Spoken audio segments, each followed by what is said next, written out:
There are over 2,000 confirmed cases of sickle cell disease in the Netherlands. Sickle cell is not confined to the U.S. This illness has a global impact, and we're giving it a voice right here on Living Your Life. Here to talk to us today about the impact of sickle cell in the Netherlands is a sickle cell warrior and advocate, Miss Eda Omur. Eda is in the Netherlands, okay? Representative for the European Council Sickle Cell Federation, where she helps improve the lives of sickle cell patients across the EU. Please help me welcome Eda Omur. Miss Eda, how you doing? Thank you. I'm fine. How are you? I'm doing great. I'm doing great. It's Dr. Hebert here. I think you two know each other. Yes, we do. How are you? How's the weather there? Yeah, it would be lovely if you would be here, I guess. Yeah. Hey. That was so sweet. Hey, man. That seemed like y'all really know each other. I know her. She's a great lady. Oh, okay. Yeah. Because the way she said that, it'd be great if you was here. Didn't invite me. Like, I ain't saying nothing. That's because she don't know you yet. All right. That's okay. Well, it is a pleasure to talk to you, Miss Eda, today. You know, Eda, how did you get involved with the European Sickle Cell Foundation? How did you do that?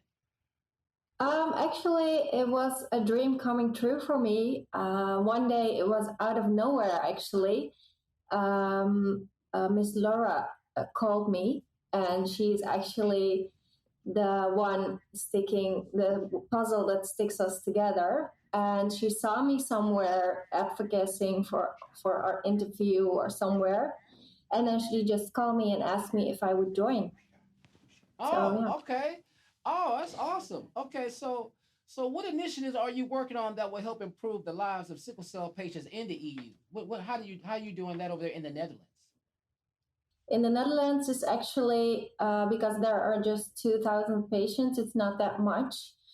We are just listening to patients here, seeing if we can do something for them, going together to appointments, or seeing if there is abroad somewhere else, if there's a question of someone that we can ask other doctors in the European. So that's what we do, actually. Well, let me ask a question. How many of the patients that you've seen are African descent as opposed to maybe Middle Eastern descent? And how does that break down? Because I'm thinking that if I'm in Europe and I go to a room and there's like 2,000 sickle cell patients, it's not going to look like the same group that will be in the United States, right? Actually, it's if we are coming together at those European conferences, it's actually 99% African and then like 1% of the Caucasians. Oh, so, okay. Yeah, so it's yeah. So it does look like Compton. Yes. Well, you know what? Because I'm the just crazy part curious. about it was when she came on here, you know, she did. So what type of sickle cell do you have, Miss Eda? I have type SS. SS. Okay. And the thing about it is, when I'm looking at her, she doesn't look like me or any of the sickle cell patients I'm used to seeing. Sure. You know, Yeah. Because that's the first glaring thing is like when I saw her, I said, y'all gotta be kidding me. She has sickle cell. Yeah. Because it's over there in the Netherlands, it's just not just us. Yeah, and see, that's the thing that we have to always remember is that the world has intermingled for so many thousands of years that trait will find trait eventually. Yeah. And that will make disease. So that's why we have to make sure that people look at that. And even in our country, even in the United States, there are lots of people that don't look like you or me that have sickle cell trait that don't know. And that's Mother Nature's a mad scientist, and this country's got an interesting history. The thing about it, Miss Eda, is that over here, they always say in the U.S. that it's just mostly an African-American disease. And then in the Netherlands, over there where you are, I'm looking at you, and you just don't appear African-American to me. No, I'm not. Yeah, but you know, and so you're doing all this work over there in the EU. You also have an organization, Voices of Sickle Cell. So tell me about some of the credible things your organization is doing. Yes, it's a quite new organization, so I'm trying to grow and I'm trying to be as much as perfect as everyone else, but it's new. So what I'm doing is actually connecting most of the patients with each other so they can hear themselves out with other ones. And what else do I do? It's actually a lot of things, connecting with doctors, asking patients if there is needs for someone to help or something to do, or a lot of things actually. Yeah. But you're originally from Turkey, right? Yes. Right. So how is that? Because the Netherlands is obviously a lot different than Turkey. How did you get from Turkey to the Netherlands? And do you go back and do you find that the amount of people with sickle cell or the services that sickle cell that you can get in the Netherlands is that similar to Turkey? What is similar to Turkey? Come again? The services that you get in the Netherlands, yeah. At the hospital, I guess. Yes. Okay. No, it's different because where I am originally from in Turkey, you have actually a lot of sickle cell patients. And if you go to a hospital there, if you go to a hospital there and you have a crisis or you have something with your sickle cell, they know immediately what's wrong and what to do. And they are so well known of the sickle cell disease that they don't question you. They don't look at you like you are a drug addict or whatever, what happens in the Netherlands. Because if I have a crisis in the Netherlands and I live in a small city actually, and if I go here to a hospital, then they look at me like I'm a drug addict and they don't believe me. Yeah.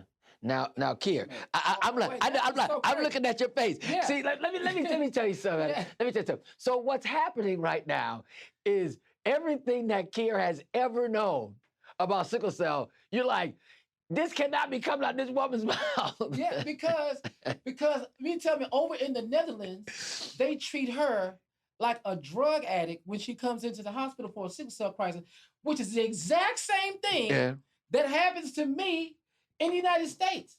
And it's been happening my entire life. But not in Turkey. But in Turkey, they don't even question you when you say you have a sickle cell crisis. Yeah. They actually understand what sickle cell is.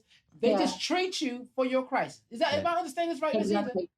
Exactly. How fast, if I have another crisis, how fast can I get to Turkey? I know that's right. What I need to do, I need to be on the next plane to Turkey. Let me tell you something. You're in a place with a big airport, you can do it. Yeah. But not everywhere in Turkey. It's just the place where I am from. It's called Mersin, Adana. I don't know if you know something of those places, but right around that area, you have a lot of sickle cell patients. And right around that area, the doctors are well known of sickle cell. But if you go somewhere else in Turkey, then I don't know what happens. I don't know if they know it that well.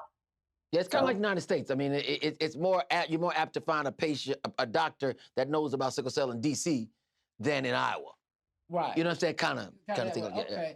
Yeah. And also, so you're saying that as well. How many years have you been in the Netherlands? How many years have you been there?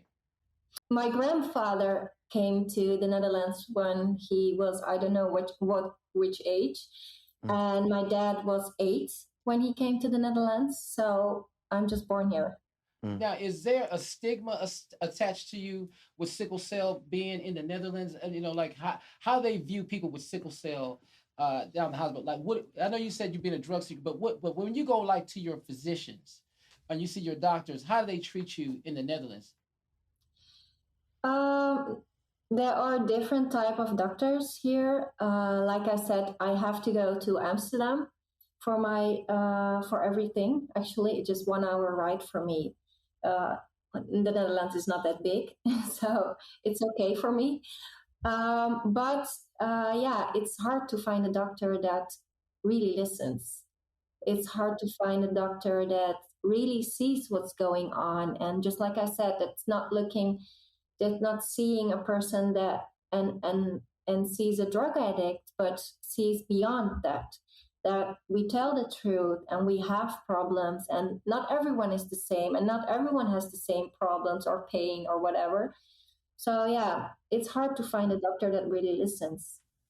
Yeah, that's a major part of your care, though. You have to find a doctor who actually understands your situation. Absolutely. I mean, even if you're in the Netherlands. Yeah, I mean, and that's for any disease state, and that's why as the folks that are listening to this all around the world, I always tell them, if you have a doctor that doesn't treat you well, you gotta find another one, because the way that your doctor treats you directly impacts your outcome. Back in the day, we used to say, I mean, my grandmother used to say this all the time. She'd say, well, the doctor wasn't really nice. He didn't have a good bedside manner, but he was a good doctor. Well, we don't agree with that anymore. Right. Because if a doctor is not good for in their bedside manner, you're not going to trust them. You're not going to tell them everything. And if you don't tell them everything, they can't help you. They can't help you. You know what I mean? And so you got to find a doctor or a nurse practitioner or a PA or whatever, quality that listens to you and answers your questions. Yeah, you have to have that. Because Ada, like for me, Ada, like one of my triggers for me and my sickle cell is cold weather. Yeah. Now you're over in the Netherlands. I know the winters can be, damp. They can be windy, cold. These Exactly. conditions. These conditions that are ripe for a sickle cell crisis. Like how do you all deal with that in the Netherlands? I mean, do you have a lot of crises a year? How do you even handle being over in cold weather? That's just living there. I hate the cold weather. I really hate the cold weather. I always people like the degrees of the weather has actually be above my age. Then it's good. Okay. If she said she's a Celsius. Yeah. She's a Celsius. see, I don't know what Celsius is. But she said if the weather is above her age, then that's a good day. That's a good day. Okay. That's a good day. That's a good day. Because see, I don't do Celsius. Yeah. I do 100. I do 100. I need 100 degrees Fahrenheit. That's what I need. That's good for me. Yeah, there you go. I didn't know that. Yeah, so that's like 30, like 38. Yeah. 32, that's okay. Yeah. Okay. If it's 32 degrees Celsius, that's good for sickle cell. Yeah. So that's travel information you need. You need that is overseas. I need to know that. This is what you need to know. Yeah. That's why we're living our life. That's what it is, man. I got that. Okay. Now, you've also had this idea, Eda. I really want to know this, because you say we can actually destroy sickle cell disease. And then how do we go about doing that? What makes you have that strong belief? Because I actually did this. I have type SS. I have sickle cell. So if I do children or get children, what does it do? Children get children. Yeah, have children. I have. Thank you. I have children with someone that's clean. So that had go to the doctor and had investigated himself if he has sickle cell or something that's similar to sickle cell. And if he's clean, then because I was once married, and I told the man, like, you're gonna have to investigate yourself. If you have something that's similar to sickle cell, okay, I will marry you, but I'm not gonna have children with you. That's what I said. So he did investigate himself, and there came out that he was good and he was clean. So I said, okay, now we're good to go. Now we can have children.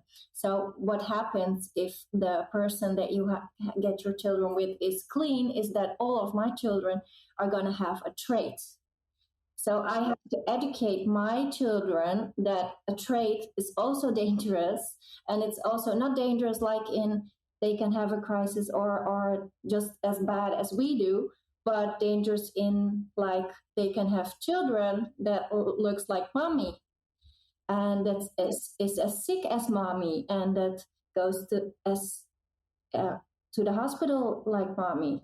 So that's really important. Yeah. So they had a lady that we were at a conference, and she said she would say these words to everybody: if you have trait, we can't date. Now, I'm gonna tell you, everybody said that was a great thing, but some people were like, you can't tell me who to marry, who can't tell me what to do. Right. And I said, nobody's trying to tell anybody what to do.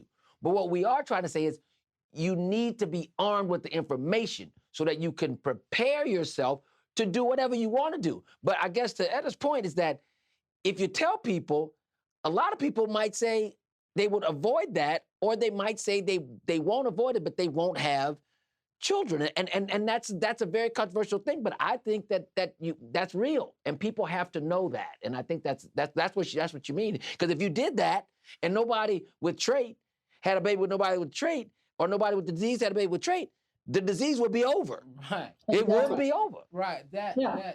And that's how we destroy sickle cell. Like, I, as a sickle cell patient, don't even want my worst enemy to have sickle cell. So let alone my children.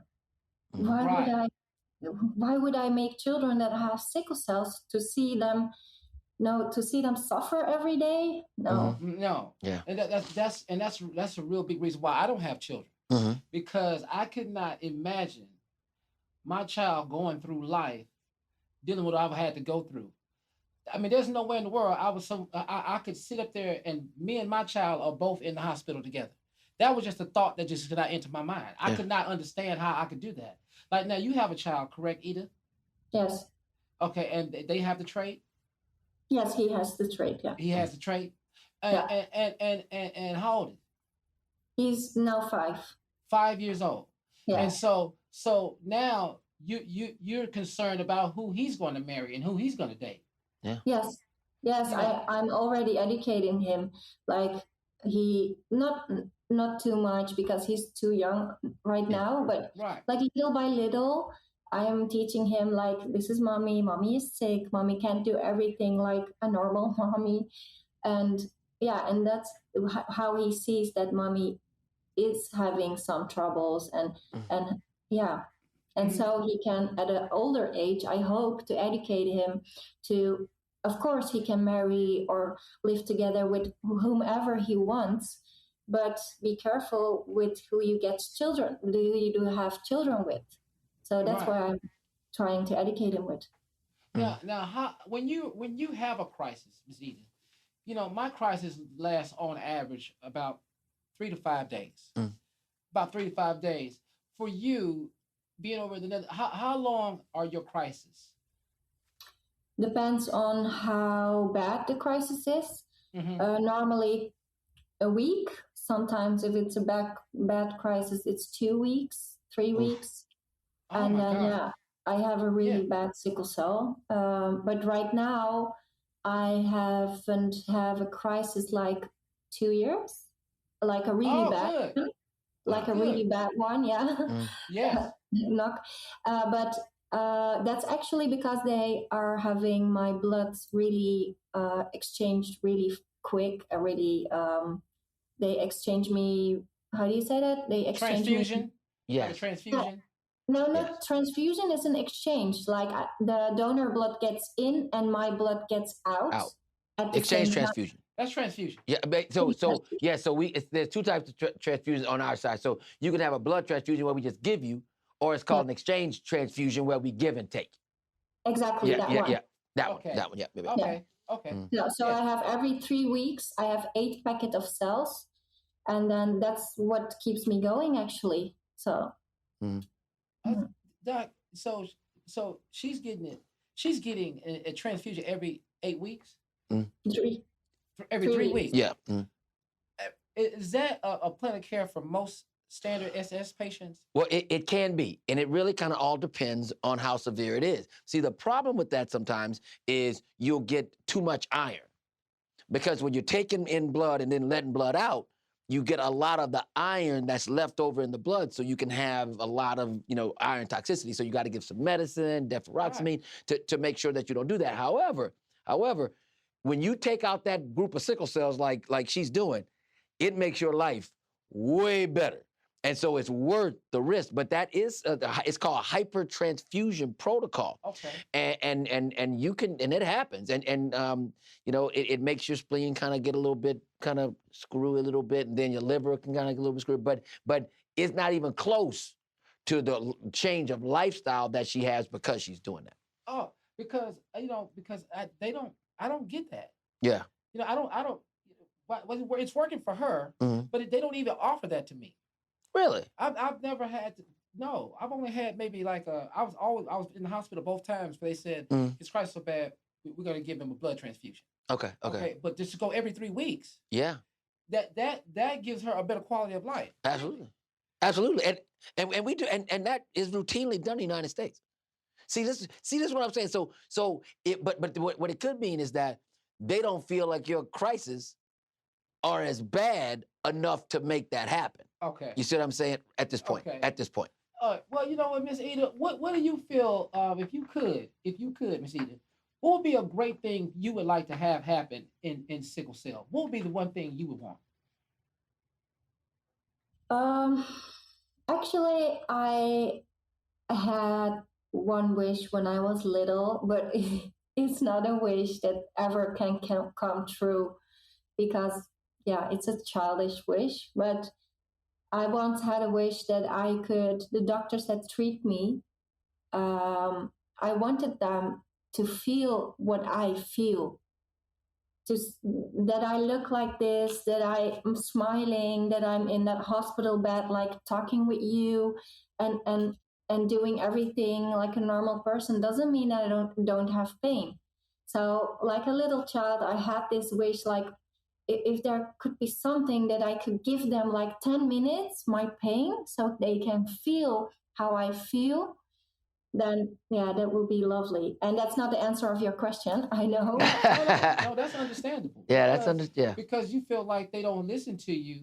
And if you just had, I said that too. I've said that. I said, if I could give you this sickle cell crisis for 5 minutes, you wouldn't make it. You die. Yes, exactly. They wouldn't even make it to 5. Yeah. And because that's how severe the pain is, that, you know, for Eda and I, that's one thing that we have learned about ourselves, is that our pain tolerance transfers into life. Yeah. That I'm able to deal with certain things a certain way and not be bothered by it, because when you've almost died 7 times, a light bill is not going to take me out. Yeah, there you go. You know, that's the true statement of what she's saying. Yeah. If you had this for 5 minutes, you would understand there's a lot less stuff to complain about in life. Yeah. If you had this for 5 minutes, it will not be an issue about you always look to do something for somebody else. Yeah. Because this is something that I can see now that over in the Netherlands, like, do you have the battle with depression as well? Exactly. Every time. It's up and down, but no one sees I'm battling, because you smile, you put on your makeup, and you go. But no one sees it. Yeah. No, I can tell that you are doing, because you are doing great. You look great. I can see that you live in your life. I can see that you're happy. I thank you for coming on the show. Let me say one thing. I'm going to tell something about you that they may not know. What's that? She is quite a poet, and she doesn't like to talk about the fact that she writes very, very deep poetry about some of this stuff, and she has an Instagram page, and some of it's on there, and so you should go see. Yeah, it's very, very good. Tell everyone your Instagram page so we can go check out this poetry. Yeah, it's strawberry actually, but how do I don't even remember if it's with a 3 or an at. I think Corey, if you remember, you can help me. I'll give it to them. Yeah, I'll give it to them, because it's something with the strawberry with the 3 backwards or something. I don't know. Oh, that's right. You know what I'm thinking? I'm thinking American again. I thought, okay, they don't do the ad over in Netherlands. Yeah. Different. Okay. I was going to say like Eda ad. No, but it is kind of like that. But it's something. But it is kind of like that. But it's just her name is very unique. I don't know why she picked that name. But it's cute. But I love strawberries. That's why. You love strawberries. Okay. But I tell you, we'll get it out in post production. But to go to it, because sickle cell people that have this, I think they would really benefit from reading some of the things that you've written.